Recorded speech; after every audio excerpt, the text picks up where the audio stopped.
Good morning, and thank you for joining us today. We're happy to have so many friends and neighbors online with us.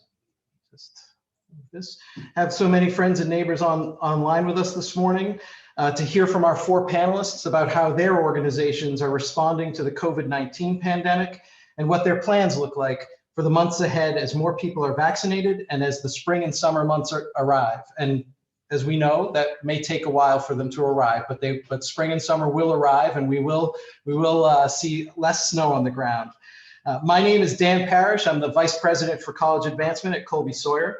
I'll be moderating today's session and directing your questions to our panelists. We're joined today by New London Hospital CEO and President Tom Manion, New London Town Administrator Kim Hallquist, Kearsarge Regional School District Superintendent Winifried Feneberg, and Colby-Sawyer President Sue Stuebner. Our four panelists meet together as a group periodically throughout the year, collaborating and communicating with one another on issues that impact all of their organizations and that impact our region. We're lucky to have them with us here today, and I'm grateful for the time they've given over to us this morning. Before I turn things over to the panel for their opening comments, just a few words about Zoom and about today's discussion. We received a number of questions in advance of the session today, and you are welcome to submit new questions either through the chat or by using the Q&A function. You can open the chat and the Q&A boxes by moving your mouse or selecting from the choices at the bottom of your screen on your computer, or by tapping your mobile device and selecting from the choices. You should be able to adjust your view of the speakers by moving your mouse as well and using the choices in the top right-hand corner of your screen. So if you are here, I'm gonna, Luke, you're logged in under Alumni and Community Relations, so you wanna log out and join as a guest. I'm gonna see if Tracy can turn you off. Thanks. So if you are only seeing me right now and you'd like to see all of the panelists, just change your view to gallery view, and you'll be able to see us all. Thank you again for joining us. We are recording this webinar. We'll send out, if you need to leave early for any reason, we'll send out the recording by early next week.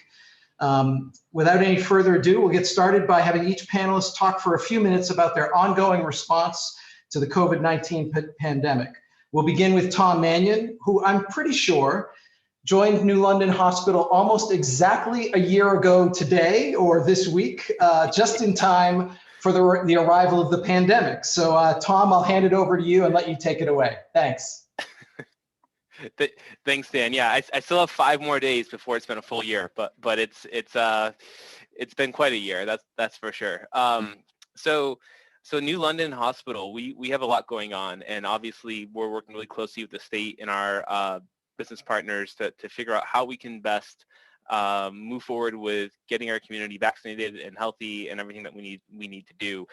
So our hospital, as part of the 1A and 1B vaccination effort, we did a lot of vaccination of staff because we need to make sure we're taking care of people. We're going to have a lot of folks who we've had COVID patients come into the hospital, albeit very few, and they typically get moved to other hospitals who are more equipped to handle COVID patients.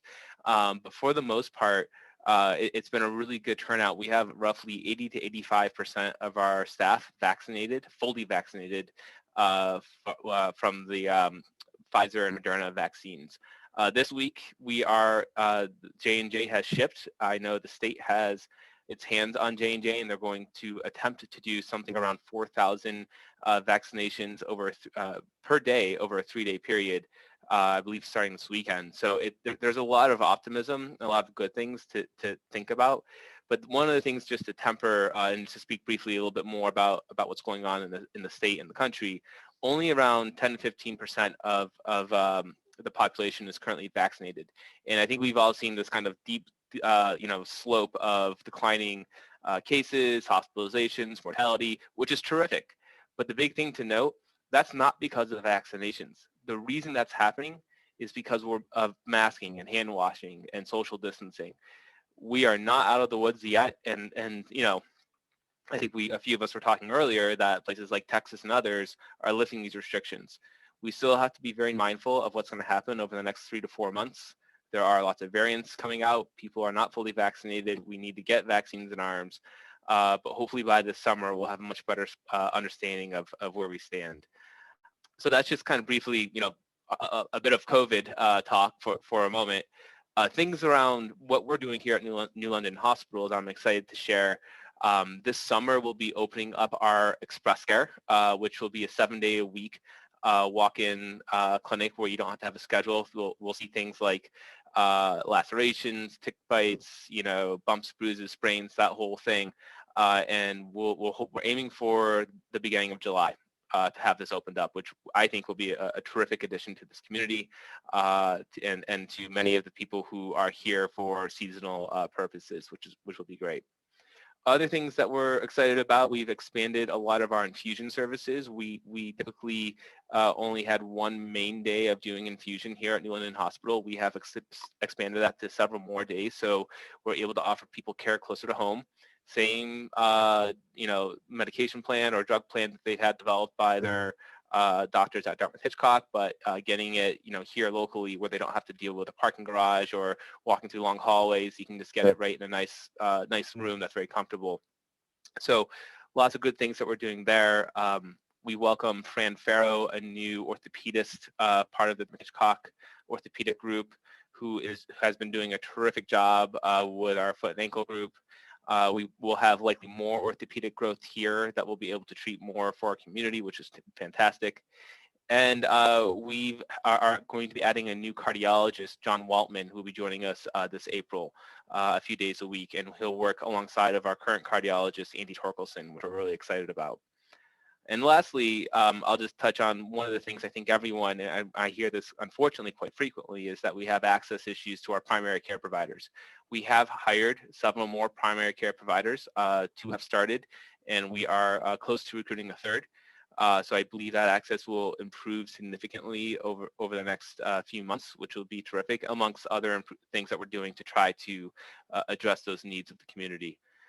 All that said, we are not without our financial struggles with COVID, and there's been a lot going on, but we are here. We're here to care for our community, and considering the environment, all things are going pretty well. Great. Thanks so much, Tom. Really helpful, and really helpful to hear those numbers. I think we'll, as we go through, there'll probably be some follow-up questions about what it means to have 4,000 shots a day and things like that, and we'll come back to that. Kim Hallquist. Great. Good morning, everybody. Thank you to Colby-Sawyer College for arranging this forum. I think these are great ways for all of us to get information out, which I very much appreciate. And I appreciate everybody who is on the call showing their interest in what's going on. I'm happy to report that the town functions have been doing very well during this pandemic. We closed the office, it's almost 2 weeks shy of 1 year. And when we closed on that Thursday morning, I never would have dreamed that it would have been a year. And now it's going to be more than a year. It's just an amazing event. We don't have specific time for reopening. I'm cautiously optimistic that town offices will open in July or August. But obviously time will tell. We're trying to be flexible about that. We have installed a Dropbox, cut a hole in the building, and put a secure Dropbox. So we have been able to meet the needs of people who need to register cars and do all of that, and we will continue to. So that's a positive. So going forward, I certainly want to recognize the staff of New London. It's been a tremendous, stressful event for everybody. All town staff have given up, as many of us have, personal time with families to make sure that their exposure to the virus is limited. Worried that if one or more staff members became infected, then whole departments could potentially have been closed. So hats off to my department heads who have been working under that strain this entire time. Our town employees have been very, very vigilant about it. So I'm happy to report about that. So our operations continue to be on schedule. Throughout this past year, we certainly had some bumps in the road. We didn't open the beaches as early as we normally did. So back in May and June, we had some bumps, and some people were not happy. We also had our mask resolution, which was a little bit bumpy. And with anything, the reasonable people can disagree. And when we have had some disagreements about actions the town has taken, there are good points on both sides. So I'm happy to say that now people are more on board, and we see more following of the mask ordinance now that the state has it. So that's going very well. When I think about mask wearing in New London, I have to say new Colby-Sawyer College students have been excellent. Sue, please make sure you let them all know. They've made a great effort, I think. I've gotten complaints about people not wearing masks, but I haven't gotten complaints about students. And so when I see students, and I'm assuming they're students, they have their Colby-Sawyer garb on, and they're in groups, they're doing a great job. I see them on the green, so thank you very much to them. I think they're doing it's gratifying to see that they want to be part of the community and they're doing so well. So they've helped as well.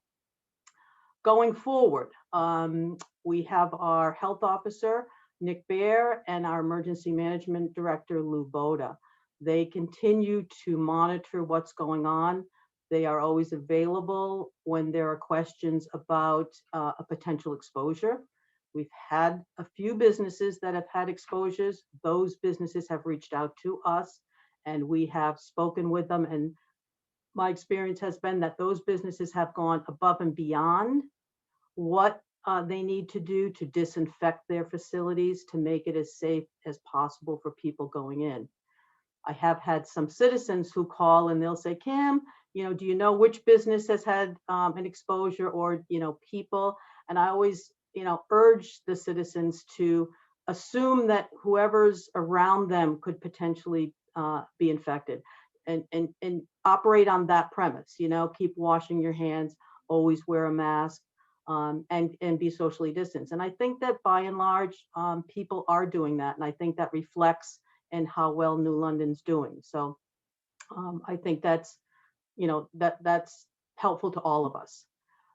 This summer, I hope that we will have offices open. Whipple Hall has not been open, so groups have not been able to use that facility. New London will not have a summer rec program this summer, but it's not due to COVID. It's due to we're moving to a part-time recreation director set up so that our rec director will be focusing on the beaches. We want to make sure that the beaches are run well. We want to make sure that the beaches are properly guarded, lifeguards. So we'll be focusing on that. There are other organizations that have summer programs, and we have those posted to our website. So we hope that folks that want to enter their children into day camps will have opportunities to do that as well. But I would ask that everybody look to our website. We are trying to open up things. It really will depend on the numbers. Can people get together safely? We have the ability to have, there are band concerts, which may or may not happen this summer. I would expect they would, but we'll have more information on that. But again, we will be encouraging people to observe social distancing. And to the extent we can do that and keep everybody safe, that's what our goal is. Finally, town meeting, the biggest event that happens in my world as an administrator. This year's a little different. I remember last year when we had ours just days before the governor declared a state of emergency. I had one person who came up minutes before it started asking us to postpone it. We didn't. We got in right under the wire. But this year, the selectmen have decided that it would be best to postpone our town meeting to June. We have more than 200 people that attend the meeting, and there really is no place to have 200 people in one room. So we will have our town meeting June 8th and 9th. We'll have voting on a Tuesday. The next day will be the meeting in the evening. We'll start at 6 p.m. instead of 7, hoping we have a little bit more daylight because it will be outside.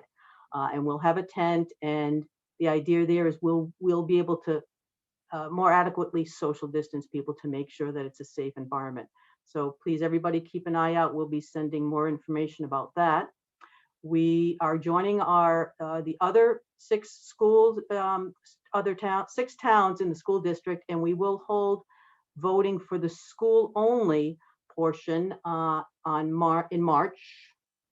That will be at the brand new Professional Development Center. So we're all looking forward to using that space that's been made available by the SAU. Thank you very much for that. And we will be voting then. We'll put more information out at that as well. So I hope that all the voters of New London will come out and vote on Tuesday, March, what is it, 8th, Winifred? I think it's March 9th. I'm sorry, Tuesday, March 9th, 7 a.m. to 7 p.m. And we will have more on the website about that. So thank you very much. I hope I'm giving an encouraging a message here, because I think things are doing well, and we're going to get through this. I'm hoping we're at the end. Everybody resist COVID fatigue, please, and keep on doing what you're doing. Thank you. Thanks so much, Kim. I've posted the link to the town website in the chat. I think I posted the right link, and there's information in there on also the recent road posting and other stuff that's coming, and then you can find the town meeting information as well. Thanks, Winifred, why don't we hand it off to you? Kim made a nice transition there. We know we have school district voting coming up, and there's a lot going on with the schools, so we'll let you take it away. Thank you very much. Beautiful transition. Thanks for the tee up here. Thanks very much for inviting me, for inviting the four of us to this town forum. Much appreciated. And thanks to Colby-Sawyer College for organizing it, as well as for the participants who are online and listening to us. It's been indeed quite a challenging year. And as Kim pointed out, just before I forget it, the vote for the school district budget will happen next Tuesday, the 9th, at the former middle school cafeteria that's now the brand new Professional Development Center at the SAU. It's still, portions of it are still under construction, but the main room is finished, and we are very happy to host the town to vote for our budget. So how did we get here? We had really a very challenging year, and particularly last spring was very challenging.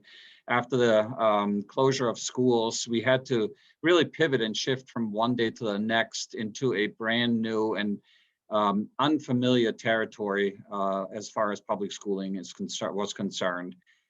We used the summer to really design a comprehensive reopening plan for the public schools in the district. And while challenging, we also put our experiences from the spring to good use, and I think implemented very successfully the Kearsarge reopening plan. That was designed along three major principles or domains or guideposts, those being safety first, equity, and then quality. And all the while, flexibility was always on our minds as well, because you cannot deal with a pandemic without being flexible. So that has served us very well. We have been able to accommodate any student who wished to be in person in school through our remote learning in school.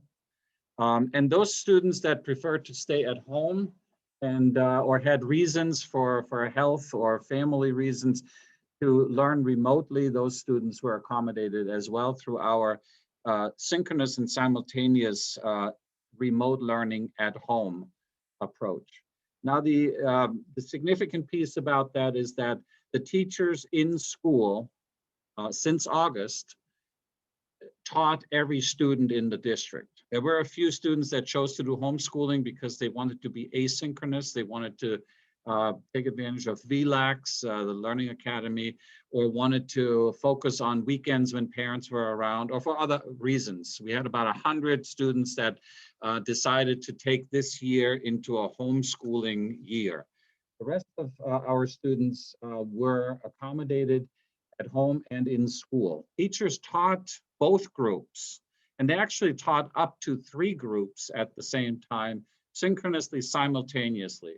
We were able to do that because of our strong technology backing and internet connections, and the willingness, quite frankly, of teachers to just say, we will make this work. there was no experience that anybody had with this. There was no lesson plan you could just dig out from last year because nothing was as it had been. So everybody had to engage in this big learning adventure. And I just want to thank all our teachers, administrators, as well as parents and students for the can-do attitude that they displayed every day since August. We were successful in having our schools open since August. And that, again, if you look at national numbers, you know, there are states that maybe 10% of students have had the luxury of being in school for this school year.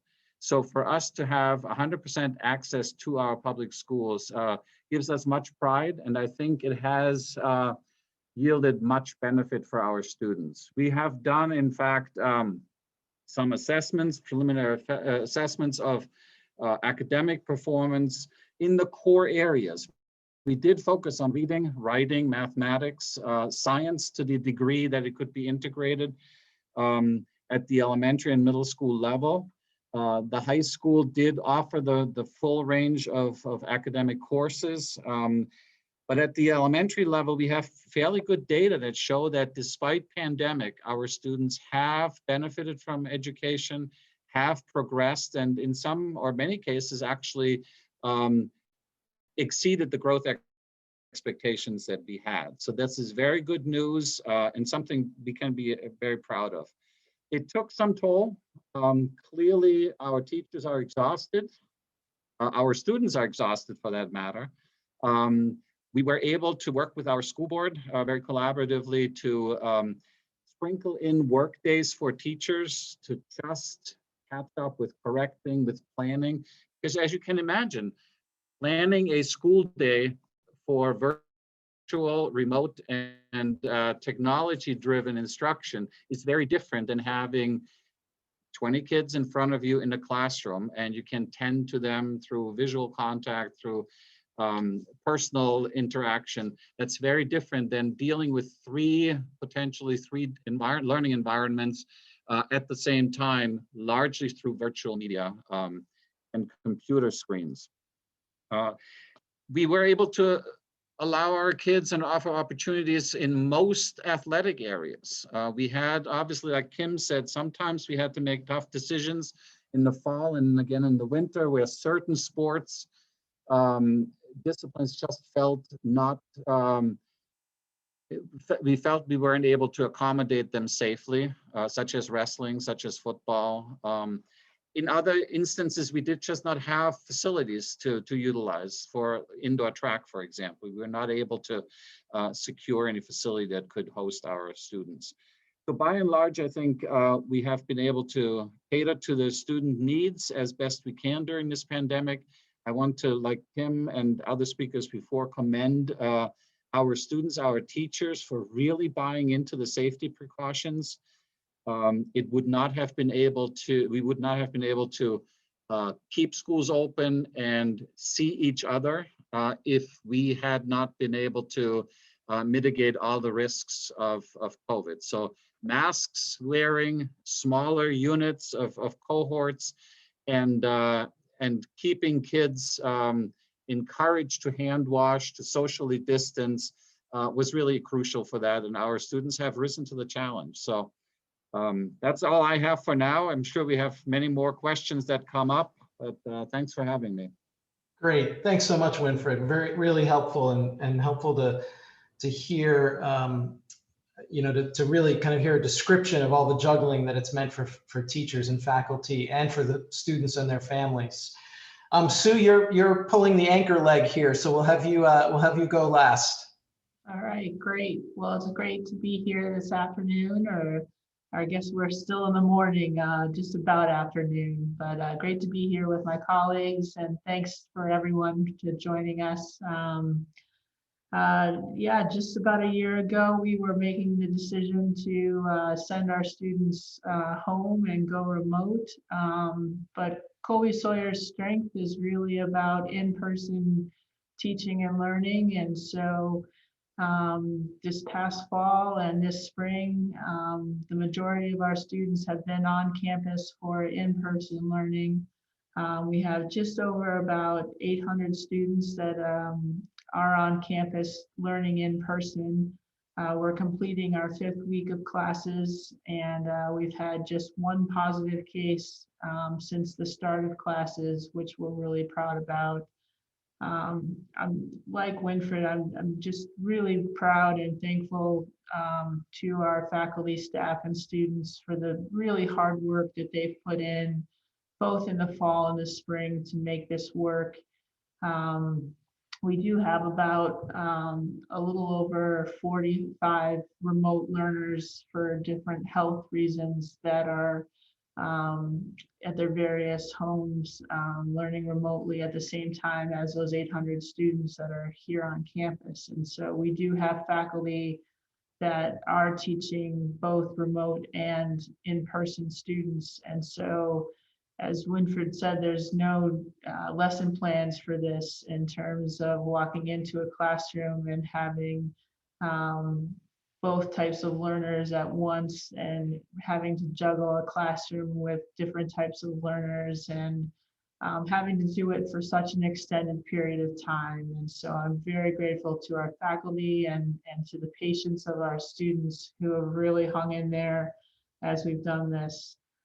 Our students left the fall semester just before Thanksgiving and then had their finals right after Thanksgiving. Then came back at the beginning, about midway through January, where they quarantined for 2 weeks. 1 week, a tough week in mid-January, where they had to quarantine in their rooms. They could leave to get meals at different pickup spots, and then another week of quarantine where they could be on campus and also just pick up meals on their pickup spots. We tested students upon arrival, and then again tested them again right before classes started. And now we're in what's called surveillance testing, where we're doing random sampling. All student athletes are tested each week, 100% of our student athletes. We did make some changes to some of the protocols and policies between fall and spring based on some student feedback. In some cases, we loosen things. In some cases, we tighten things up. Students talk to us about the definition of local area. For example, in the fall, it was limited to just New London, but we have free ski passes to Mount Sunapee, so they certainly wanted to go and use those, so we needed to include Sunapee. We actually included a couple other towns as well. They talked about wanting to be able to go up to West Leb for going shopping and getting some fast food from time to time. And so we did include a couple extra towns in the local policy. If they want to travel off campus, though, they do have to, beyond that local designation, they do have to ask permission of our Dean of Students and get permission to do travel beyond that local area. If it's work or something essential, like needing to go see the family for an emergency or an internship or something like that, it's granted right away. But if it's something that's more just want to get off campus, that's typically not approved, because we're really trying to keep the bubble intact so that we can make it through this semester all the way to commencement. Hogan has been open for community members and for students. We have had to split it up so that community members have a certain time, and then we do some cleaning, and then students come in. And we thank everyone for their patience with the limited time that there is available for community members. We know that it's not quite the same as just being able to come over anytime that you want, but we hope that the hours that are available are at least valuable to you while the students are here. And they should open up this summer when the students are no longer on campus. And then looking ahead, we did just announce that we're going to be having an in-person commencement, but we won't be having any guests. And that was a really tough decision. But we have students that come from multiple states and several countries. And so we will be having a robust live stream experience for guests. Students expressed to us that one of the things that was most important to them was that opportunity to walk across the stage to get their diploma. And so they still will have that opportunity with the faculty and the staff there to cheer them on, and the families will be available via live stream. So a compromise that we hope is better than a virtual commencement, not quite as good as having the families there, but a compromise that unfortunately we're continuing to see COVID causing us to make. So anyway, that's kind of what's happening at Colby-Sawyer, and happy to answer any questions. Great. Thanks so much, Sue. As I said at the opening, we received a lot of questions in advance, but you're also welcome to use the Q&A box or the chat function to submit questions. You can, if you don't want everybody who's in the webinar to see them, you can send them directly to me or just to the group of panelists. You can also you have the option to post it to the group as well if you'd like.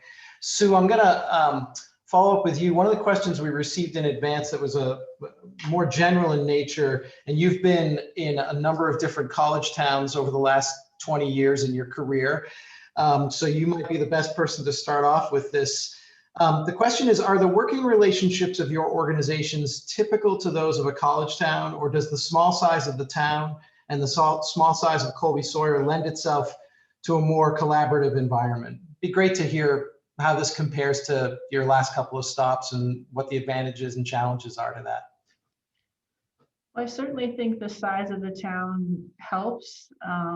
You know, I think people get to know each other and you can actually forge real relationships because of the size of the town. I think the fact that we're in New Hampshire makes a difference. You know, one of the things that's different about New Hampshire is that colleges and universities pay taxes. And so I've been in other college towns where there's a lot of feuding going on because colleges and universities don't pay taxes. And so there's more attention paid to that than there is about building relationships and actually getting things done. And so while I don't always love our tax bill, I do really value the relationships that we have, that you know, I'm grateful that we can focus on getting things done together, and you know, it's worth it to be able to work with our partners and actually find solutions to the problems facing the town. Kim, you've navigated this relationship for longer than some. That fits with. I'm sure the tax revenue is good. That's helpful. But other comments on that to follow up before we move on? I absolutely agree with Sue. I mean, the college is our #1 taxpayer, and some people don't realize that. But yeah. But even aside from that, and I've worked now with Sue's predecessor and Tom's and Winifried's, and I have to say, in my time here, the four largest organizations that are represented here today have worked well together from the start. My selectmen, the governing board of New London, and I've had different members on it over my years. The guiding principle is always the success of the college is the town's success, and same for the hospital and the school district. So, you know, if I pick up the phone, I get a response quickly from any of my colleagues here, and we work it out. And I think we work it out in a way that works for all of us. So, you know, and I hear things from my colleagues in New Hampshire and outside of New Hampshire that have college towns, and they don't have the same experience I do. And so I'm very grateful, and I think it makes New London the town it is. Great, thank you. Tom, you opened the door to some of the questions about where we are with vaccinations, where we are with case counts and COVID-19. You used, I want to get the number right. Right at the outset, you mentioned 4,000 shots per day, and I don't know if that was just in reference to when J&J comes online, but does that, if whatever the shots per day volume is moving forward, how does that project out to, I don't know if you can comment on how that projects out to May or June in terms of percentages. You told us earlier before we came on that right now maybe 14, 15% of the state has had the first round of either Moderna or Pfizer. If we're up to the volume you projected pretty soon, what do things look like in May and June in terms of a percentage? Yeah, no, absolutely. Great question, Dan. And I think to be really clear, that those 4,000 over a 3-day stretch per day is J&J only. So that's going to be the first shipment of J&J to the state. Great. They are expecting a bit of not as many doses in the next 1 or 2 weeks, but after that, they do expect to get the amount ramped up. You know, one of the hard things to tell is the constant movement, what's happening at the federal government and working with pharmaceutical companies. There was a deal made with Merck to help with production. That's going to take some time to set up. I think we all want to be optimistic, but tempered with pragmatism that it's going to, you know, I love the fact that we have our leaders saying that we're going to have shots available for anyone who wants one by the end of April, any adult that wants one. Now, I love that way that sounds. Is it going to be reality? I don't know. What we do know is that there's been a ton of supply chain issues. I think a lot of them have been hammered out. I think the state has done a phenomenal job, albeit with some hiccups along the way, of managing and navigating this. And now that they have their mass vaccination site set up in Loudon, that's going to be a huge drive-through opportunity. We should see these numbers moving along pretty quickly. I would probably, instead of looking at it as, you know, how long is it going to take? I think what I can say with more confidence is that we're going to exit phase 1B and move into 2A relatively soon.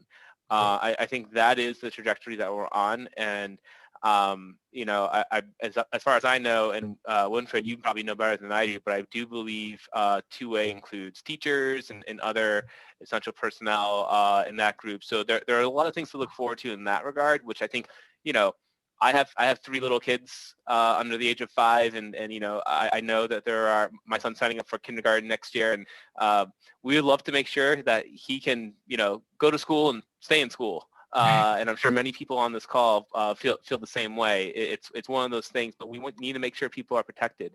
The bottom line from a herd immunity standpoint is we need to get to 60 to 80% of our population with some level of immunity. And, you know, there are some estimates out there. I don't think anyone has exact numbers because COVID, some people don't know that they had COVID, but now they have immunity. We're probably around 40% immunity as a society right now. We have to keep moving along. But I think the goal is, as long as we're protecting the most vulnerable, the elderly and those who are immunocompromised, the state's handling it the right way. We're doing it the right way. They're doing it the best they can. And hopefully, I think that the big question is just going to be, what does it look like come summer, particularly with all these new variants that are coming up. There's COVID-19, and then there's going to be probably over the estimate is over by July, they should have the science down to really address several of the variants, but production for booster shots probably won't be ready until this fall. But that's something that are going to be constantly worked on, and more to come. But, you know, I'm an optimist. I would like to think this summer we're going to be in a much better place, but I think we may also just need to be ready to wear masks for the rest of the calendar year. So we'll have to wait and see. That's really helpful. Thank you. Kim, you mentioned the transition away from the rec program for the summer, and we know there are other camps in the area. And a little plug for Hogan Center and Colby-Sawyer. They run a day camp during the summer. You should look into that if you're interested. You mentioned, you know, your hope that the concerts would happen. There was a question that was submitted ahead of time, just sort of, you know, what you anticipate, given where we are now, what you know about the summer. There's a lot we don't know. What do you anticipate about the use of the town green, people gathering out there?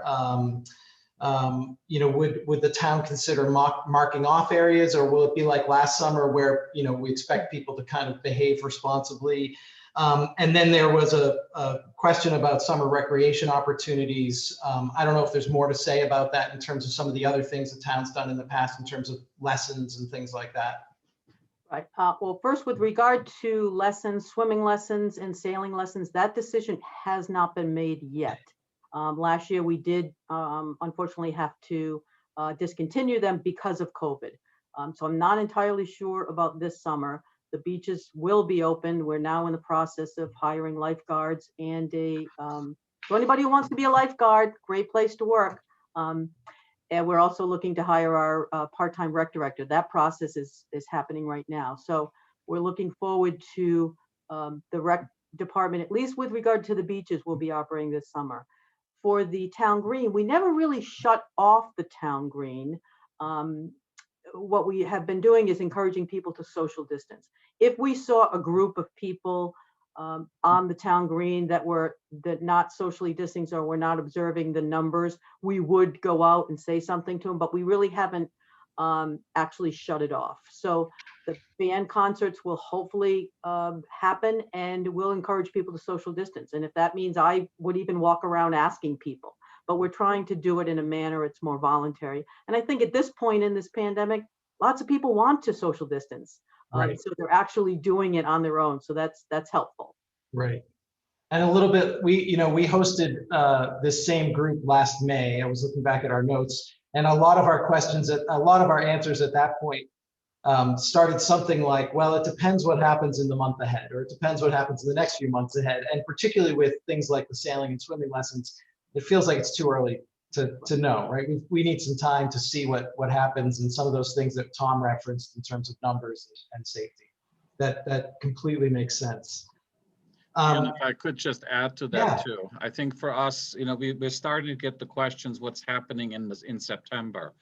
And obviously we want to plan as far in advance as possible, but we find ourselves in a situation where there could be 3 or 5 different scenarios in terms of vaccination for teachers, in terms of the status of the pandemic, in terms of can we offer the preferences and the flexibility that we're forced to offer with remote at home and remote in school in the fall again? And how does that define us, and how does that define public schools as with regards to residency in the district and the whole financial accountability and all of that? So we are beginning that process. We're beginning it in the next couple of weeks, where we are once again assembling a task force just to look at what could the possible parameters be that we need to consider, and how best can we plan with the unknown,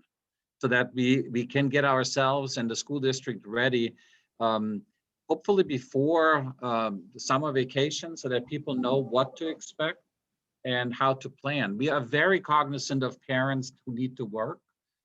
We have tried our hardest to accommodate parents who need their kids to be in school. And to the point where we really, in some of our grade levels, we are stretched to the max, and have had to say to parents that at this point, we cannot accommodate more kids in school, because it would require us not to social distance. And that was really the key component why we were able to be open all the time. We brought that question to the school board, and there was a very affirmative response to, we do not want to compromise on safety, because that does not benefit the whole system. That does not benefit the rest of the kids that depend on this.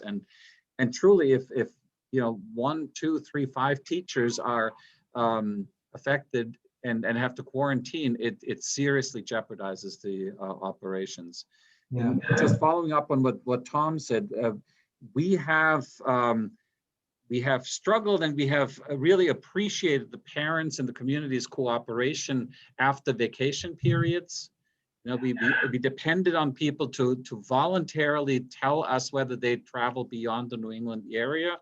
And we have, in every school, we have had parents who told us they did go on vacation and their kids are now quarantining. So that, to me, is it's a sacrifice, but it serves the common good. It makes a safe learning environment for everybody, and we will work with whoever needs to be on quarantine or needs to be excluded for those travel reasons. We respect those, and we just want to be safe. So Great. thank you to the community in all 7 towns. Thank you, Winifried. I hesitate to get into this next question. It's a short question and it sounds simple, but it's really complicated. But we're going to do it anyways and see what happens with it. So Sue, I'm going to start with you with that lead in. The question is pretty direct. Just what impact has COVID-19 had on budgets at the college, school, hospital, town? And I know there's probably lots of complexity to this for each of you, but I think maybe just a sort of snapshot of where we are, because I think, at least in the college's case, we're, I think, in a different position than we might have expected to be in last March or April before we knew what federal government aid would look like. And so if you can, take that on the best that you can. Sure. I mean, it's had a definite impact. I mean, we're very fortunate that we made the decision to pivot to health sciences in our partnership with Dartmouth Hitchcock, because that's given us some additional revenue that has helped mitigate things.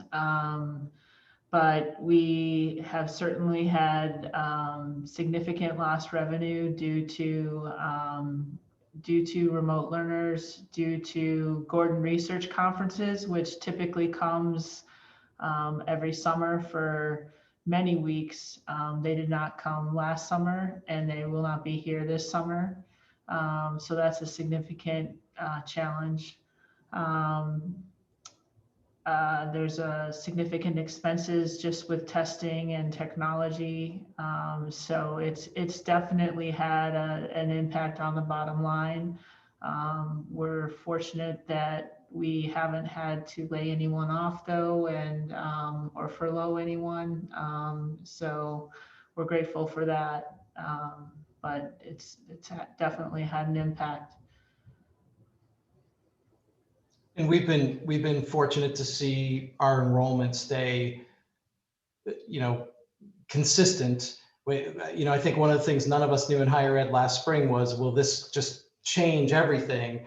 Will the numbers be really different? And we made adjustments going into it, but it hasn't changed the landscape necessarily for the big numbers in terms of the numbers of students enrolling during this past year. Right. Kim, town budget or just burdens that came onto the town budget from having to adjust to this over time? Sure. Our biggest concern early on was timely tax payments.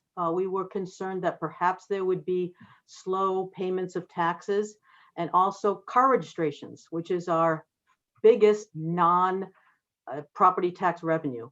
Yeah. And our on-time tax payments held right up, and that's probably due both to we have a lot of retired folks who maybe didn't have to worry about getting laid off, and then the other help was obviously the assistance that those who did get laid off got in terms of additional unemployment. So we didn't see a problem with on-time tax payments, and people actually went out and bought cars. So that was a help. We actually maybe even were a little bit ahead in car registration. So we were very fortunate in that way.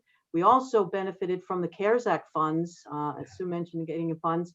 The federal government sharing with the states, and New Hampshire, I think, has done an excellent job of assisting towns. So a lot of the PPE we bought and other items, additional things for our police and fire, were reimbursed by the CARES Act. I think we may have there may be implications down the road in a couple of years when the state budget affects us and we get less in terms of rooms and meals tax from what happened during the pandemic. We may see things happening, 2 or 3 years down the road. But right now, the town's doing very well, and I appreciate everybody's on-time tax payments. That has been really a big help. And then we're able to pay our bills, in particular the school, in a timely manner, because the school would call us and they needed to know also, are you going to be able to pay? So it's been working out well that way. Great.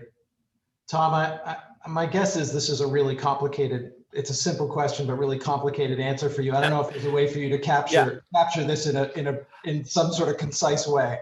Yeah, no, absolutely. I mean, I think there's a few things happening right now. So obviously, we don't want to make rash decisions based off of COVID alone that are, temporary, and that we will see, life get back to normal to some degree. And we have plenty of really safe protocols now where we're able to do surgery in an extremely safe way. Everyone here is still required to mask. We do screening when people come in. We have very, very good processes and technology to make sure that we're doing all the things we need to do. We still haven't seen the same rebound in terms of patient volumes that we once had. And I think that's just people trying to be careful, and we understand that. But we're also seeing a lot of people show up now in our ER who are not COVID patients. They're patients who have delayed and deferred regular care. And so, we have seen some volumes spike in some more, acute manners. And I think this is happening throughout the state and nation. We're seeing a lot of that. So our revenue and everything has changed, and we're trying to manage what's temporary, what's real, and what should we be thinking and planning about for our future. All the while, I think concurrent with this is that we're going through this process, an annual process. Several of you on the panelists on this call, and several of the people I can see on the list of participants are we're interviewing over 50 people for our strategic plan. And that strategic plan is going to inform a lot of the services that we're going to be focused on. For New London Hospital, I think what we need to do is figure out what we need to get really good at. I think things like primary care, I think things, obviously our emergency room experience, I think there's been some opportunity for us to improve that for our residents here in this town. And how do we, look at resources and focus on that? So I think for us, the answer is more complicated, that we have to figure out perhaps what we need to stop doing, and recognize that we have great partners to the north of Dartmouth-Hitchcock that can help us do that work maybe in a different way. But for us to focus in and to stabilize, our financials, and frankly reinvest back in our employees, that's a really important thing that I am trying really hard to get us to do, from pay raise, retirement contributions, etc. So it is a complicated answer. I could probably talk for another hour and a half on that question, but I'll just put a pause right there. Great. Winifried, there must be lasting implications as you plan for next year to this sort of juggling of the hybrid and the in-person impacts on the budget as you plan out, and the budget that will be voted next week. Well, yeah, we did experience obviously some expenses in the last budget that ended June 30th. We did purchase protective gear, the masks. We decided to go with the top of the line with the KN95s for our teachers, and I think that paid benefits. We did cover, with the school boards and budget committee's help, an amount of that purchase with last year's leftover budget before we returned the remaining funds to the towns. This year, we have received approximately $600,000 from CARES Act and state funds to support our operations. And that is covering at this point most of the expenses that we have had additionally. PPE, additional custodial services, cleaning, disinfecting. We also had to hire a few more staff members just to cover those satellite rooms where the enrollment of one classroom exceeded the 12 or 13 we could safely accommodate. So 4, 5, 6 other kids needed to be in the room adjacent. That obviously needed supervision, adult supervision. So we did hire additional people. But so far we have covered those expenses. We are hopeful that that promised additional aid package will be available sometime later this year.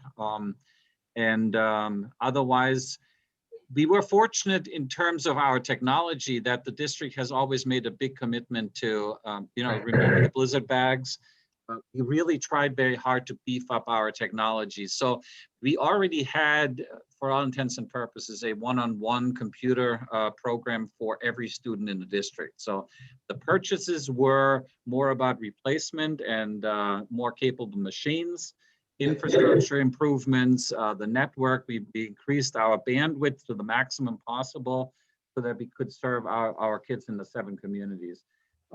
So far, the budget for next year has approximately $200,000 worth of COVID-related expenses in anticipation of no help from anywhere. So that is in the budget, focused to a large degree on PPE as well as cleaning custodial services.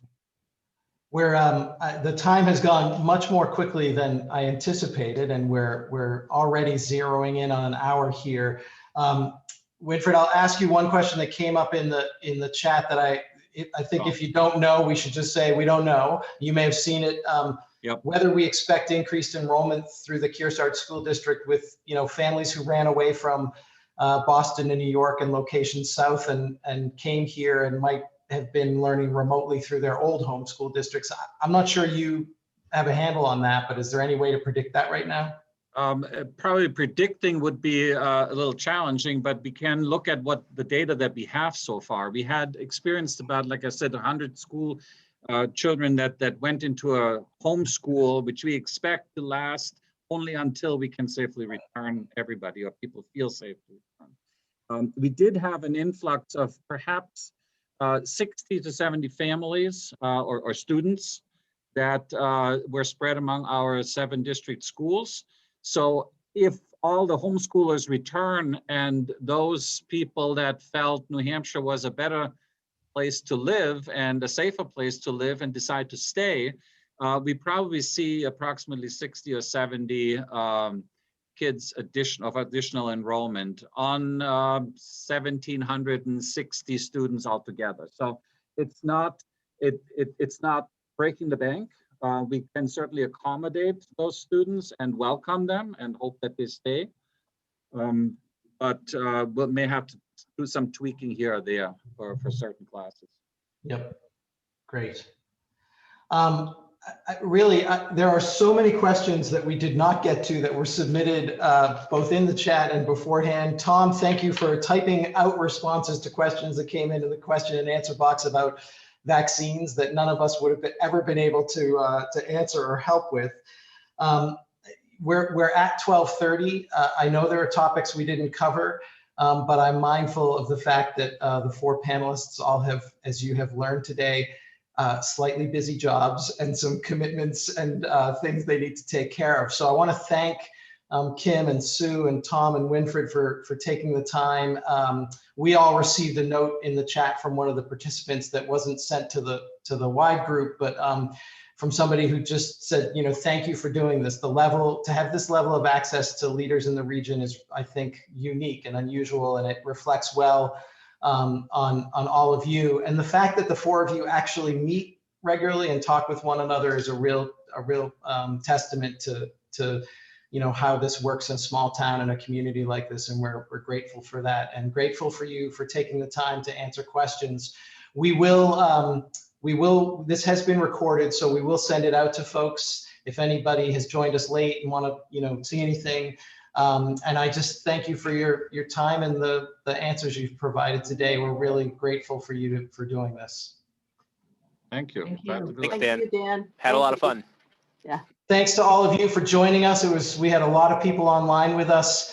I think with couples and everybody watching, we probably were well up over 100 or 120. We had somewhere around 80 individual households watching at any point. So for a community the size of New London and in the Kearsarge area, I think that's a pretty good number. It's a pretty significant part of the population. So thanks again, everyone. I hope you have a great afternoon, and we appreciate your time. Take care. Thanks, everybody. Thank you. Bye.